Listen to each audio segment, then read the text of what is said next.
Tube Tamil வணக்கம். Israel எதற்காக அமெரிக்காவினுடைய தீர்வு திட்டத்தை நிராகரிக்கின்றது? காசாவில் இவ்வளவு பெரிய அழிவுகளை ஏற்படுத்திய பின்னரும் இஸ்ரேலினுடைய கடும்போக்கு வாதம் குறைவடையாமல் மேலும் தீவிரமடைய காரணம் என்ன? டென்மார்க்கினுடைய தொலைக்காட்சி சேவை ஒன்றில் வெளியாகி இருக்கின்ற இப்பொழுது என்னதான் நடைபெறுகின்றது இஸ்ரேலுக்கு உள்ளே என்கின்ற விவகாரம் தொடர்பாக உண்மைகளை எடுத்துரைக்கின்ற ஆய்வறிக்கை வெளியாகி இருக்கின்றது. அதில் கூறப்படுகின்ற விடயங்களில் கடும்போக்கு ஆர்த்தடாக்ஸ் மத பிரிவினருடைய கைகள் இஸ்ரேலில் பலமாக ஓங்கி இருக்கின்றது. இஸ்ரேலில் இனிமேல் வீதிகளில், அதாவது இந்த மத பிரிவினர் அதிகமாக வாழுகின்ற வீதிகளில் ஆண்களும் பெண்களும் ஒன்றாக நடக்க முடியாது.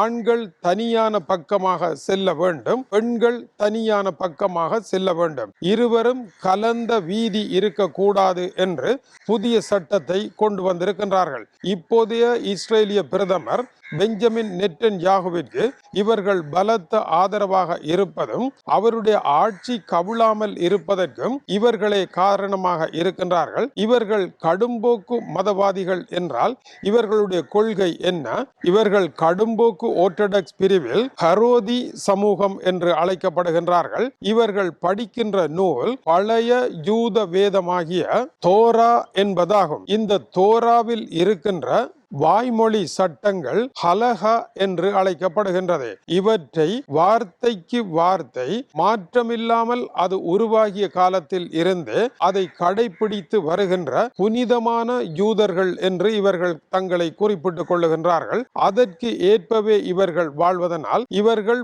போரில் இறங்க முடியாது என்பது இவர்களுடைய விதிமுறையாக இருப்பதனால் இஸ்ரேலிய படைத்துறையில் இவர்களை சேர்க்க முடியாது என்று கூறப்படுகின்றது. இதற்கான அனுமதியை இஸ்ரேலிய பிரதமர் பெஞ்சமின் நெட்டன்யாகுவினுடைய அரசு அல்ல, இஸ்ரேல் என்கின்ற நாடு உருவாக்கப்பட்ட அன்றே இந்த சட்டம் கொண்டு வரப்பட்டது. அப்போது அவர்களுக்கு வழங்கப்பட்ட இந்த சலுகை இன்று வரை நீடிப்பதாகவே இருக்கின்றது. இது தவறானது, பக்கச்சார்பானது.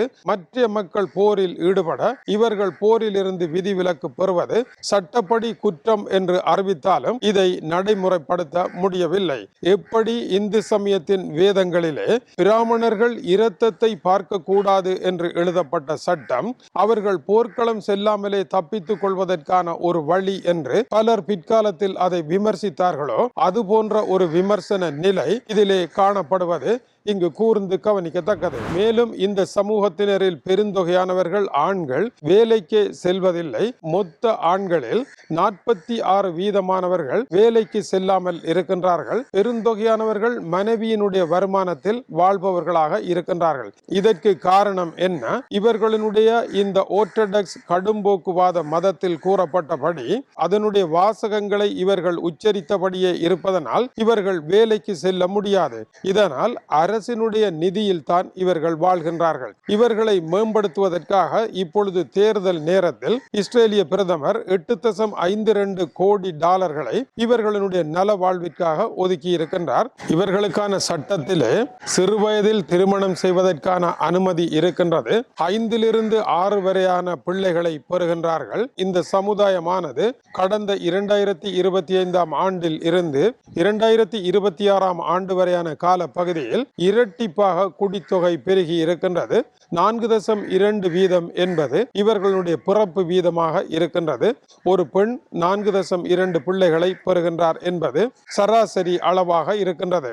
இவர்களுக்கான பாடசாலை, இவர்களுக்கான ஒழுக்கம் என்று இஸ்ரேலிய அரசு இவர்களுக்கு பெருந்தொகை பணத்தை செலவிடுகின்றது. இவர்கள்தான் ஹிட்லரினுடைய ஹோலோகோஸ்ட் என்று கூறப்படுகின்ற யூத இன படுகொலைக்குள் அதிகமாக சிக்கப்பட்டு கொண்ட மத பிரிவினர் ஆவார்கள். எனவே இவர்களை பாதுகாக்க வேண்டும் என்கின்ற ஒரு நெறி இஸ்ரேலில் முக்கியமாக இருக்கின்றது. இப்போது இஸ்ரேலினுடைய குடித்தொகையில் 13% இவர்கள் உயர்வடைந்திருக்கின்ற காரணத்தினால் இஸ்ரேலிய அரசியல் ராணுவம் இரண்டிலும் இவர்களுடைய செல்வாக்கு பெரிய அளவில் பெருகி இருப்பதனால் இஸ்ரேல் சரியான தடத்தில் செல்லவில்லை என்றும் இஸ்ரேலிய மக்கள் ஆண்கள் தனியாக பெண்கள் தனியாக நடக்க வேண்டும் என்று இந்த சிறுபான்மை மக்களை தீர்மானிக்கின்றார்கள்.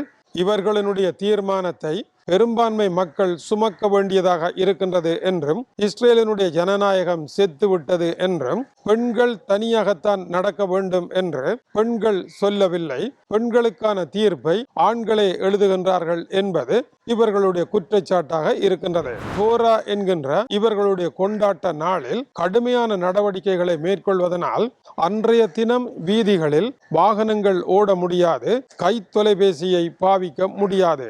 இவர்களை பொறுத்த வரையில் பழைய ஒரு சமூகம் என்பதனால் இவர்கள் இணையத்தை பாவிப்பதில்லை, சமூக வலைத்தளங்களை பாவிப்பதில்லை, இன்றைய எல்லோருக்குமான கல்வியை ஏற்றுக்கொள்வது இல்லை, இறைவன் வார்த்தைக்கு அஞ்சி நடப்பவர்கள் என்பதனால் இன்றைய உலக மக்களினுடைய வாழ்க்கையில் இருந்து தனிப்பட்டவர்களாக பிரிந்து நடக்கின்றார்கள். எனவே இவர்களினுடைய நிலைப்பாடானது மிக பாரதூரமான கடும்போக்காக இருப்பதனால் ஈரானில் இருக்கின்ற மதவாத அரசு இப்பொழுது பெண்களுக்கு எதிராகவும் கடும்போக்கு சட்டங்களின் ஊடாக தன்னை கடும்போக்காளராக காட்டிக்கொண்டு அதிகாரத்தில் இருப்பதை போல இஸ்ரேலிலும் வந்து கொண்டிருக்கின்றார்கள். இவர்களை பார்த்து ஈரான் ஆச்சரியப்பட போகின்றது. அட, நம்மைத்தான் உலகம் இப்படி சொல்கின்றது என்றால் இவர்கள் நம்மை விட மோசமான பாதையில் செல்கின்றார்களே என்று ஈரான் நினைக்க போகின்றது என்று இது தொடர்பாக மத்திய கிழக்கு ஆய்வாளர்களுடைய கருத்து வெளியாகி இருக்கின்றது. ஆனால் இஸ்ரேலினுடைய எதிர்க்கட்சிகள்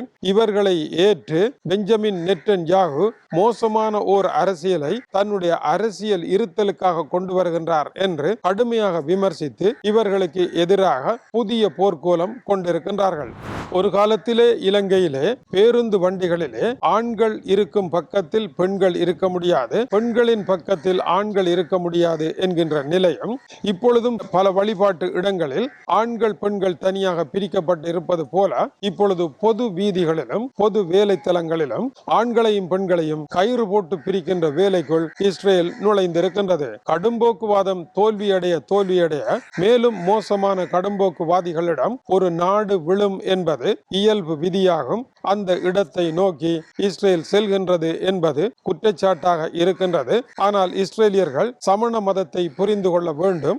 சமண துறவிகள் உயிர்கொலையை தடுக்க வேண்டும் என்பதற்காக விசிறியுடன் விசிறியபடி நடந்தார்கள். நிலத்தில் இருக்கும் எறும்புகள் இறந்து போக கூடாது என்பதற்காக. அதுபோல படுத்திருக்கும் பொழுது உருண்டு படுக்கின்ற பொழுது சிறிய பூச்சிகள் பாதிக்கப்படும் என்பதற்காக பரன் கட்டி அதில் படுத்திருந்தார்கள். இப்படி உயிர்கொலையை தவிர்ப்பதற்காக அவர்கள் கடைபிடித்த கடுமையான விதிமுறைகள் சமணத்தை மக்கள் கடைபிடிக்க முடியாமல் போய் பௌத்தத்தின் வரவிற்கு சமணரனுடைய மாவீரனுடைய கொள்கைகள் காரணமாக அமைந்தது.